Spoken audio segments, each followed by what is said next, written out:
শেখ হাসিনা যুক্তরাষ্ট্রে যায় কি বলে আপনারা কথাগুলো শুনেন, এখন কমেন্টে বলবেন কি কয়।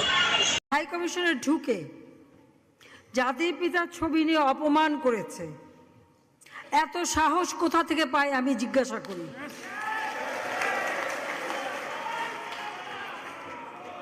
আমি জানি না আমাদের হাই কমিশনে এখন কারা বসেছিল এবং তারা সেখানে কিছুই করতে পারলো না কেন, সেটাও বড় প্রশ্ন।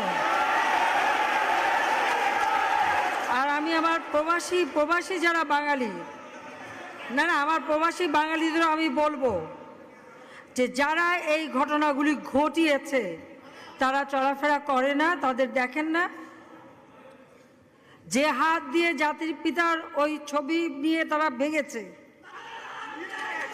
তাদের যা উপযুক্ত করা উচিত সেটা করতে হবে, কারণ জাতির পিতার নাম মুছে ফেলার